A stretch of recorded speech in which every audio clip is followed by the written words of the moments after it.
श्री कृष्णाय गोविंदाय हरये परमात्मने प्रणतक्लेशनाशाय गोविंदाय नमो नमः।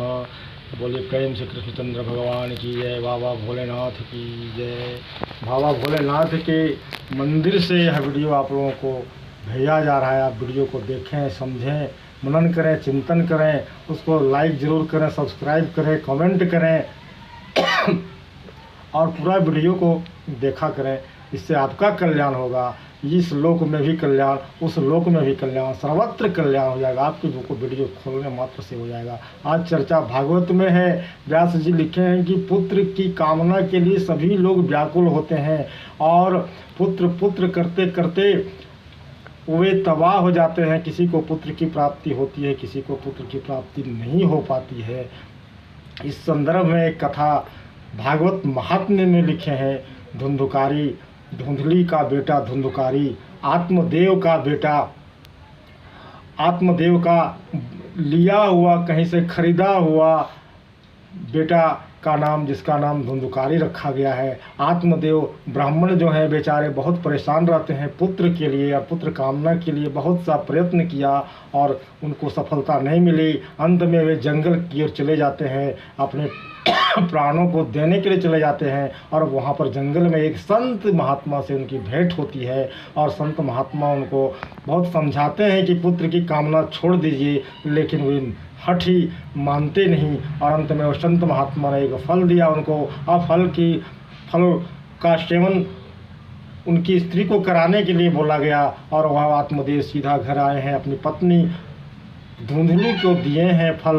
धुंधली ने फल खाया नहीं और अपनी बहन के यहाँ से बच्चा ले आई और घर में पाल पोस कर उसको बड़ा करती है। आत्मदेव सीधे साधे संत, उनको क्या मालूम कि हमारे साथ यह पाखंड किया गया है। और अंत में वह धुंधुकारी नाम का पुत्र बड़ा होता है और इधर वह फल अपने नहीं खाकर गौ माता को खिला दिया और गौ माता के गर्भ से भी उसके धुंधुकारी के आने के 3 महीने बाद उस गौ माता के पेट से भी एक बच्चा उत्पन्न लेता है और उसका कान जो है सो गाय के कान के समान है। इसलिए आत्मदेव ने उसका नाम रखा गोकर्ण।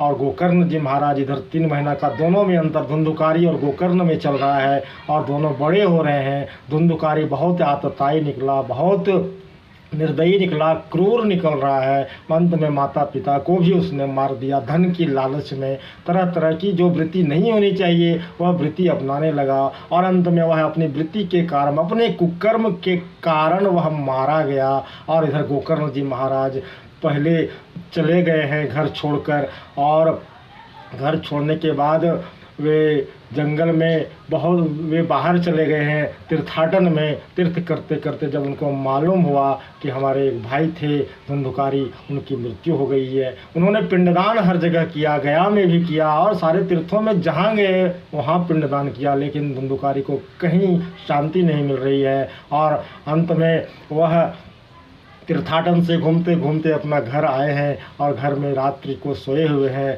और रात में सोने के समय की आवाज़ आती है और कि मैं तुम्हारा भाई हूँ और मुझे शांति नहीं मिल रही है, मेरी मुक्ति का कोई तुम उपाय कर दो। ऐसी आवाज़ सुनकर वह गोकर्ण जी महाराज उसके लिए श्रीमद् भागवत का आयोजन किए और भागवत की आयोजन करने के बाद कथा बहुत लंबी है, मैं संक्षिप्त कर रहा हूँ, आप लोग ध्यान देंगे।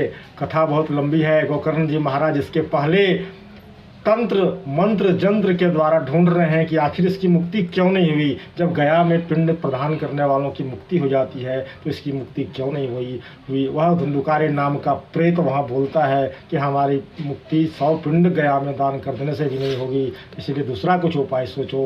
उन्होंने आत्मदेव सवेरे उठकर भगवान की तरफ सूर्य पूरब की ओर खड़ा होकर भगवान सूर्य को रोक दिया और सूर्य से यह पूछे कि इसकी मुक्ति कैसे होगी, आप बता दीजिए। तो सूर्य भगवान ने बताया है कि आप श्रीमद् भागवत की कथा सुना दीजिए, इसकी मुक्ति हो जाएगी। और गोकर्ण जी महाराज आयोजन किए हैं श्रीमद् भागवत सप्ताह का और सप्ताह का आयोजन करने के बाद सप्ताह होते होते वह प्रेत जो है सो वह दिव्य सिंहासन पर चढ़ जाता है। उसके लिए पार्षद जाते हैं भगवान के उसको लेने। इस तरह सभी लोग कथा आयोजन किए हैं गोकर्ण जी महाराज, और सभी लोग कथा सुनकर वैकुंठ चले गए हैं। बोल दीजिए वृंदावन बिहारी लाल की जय।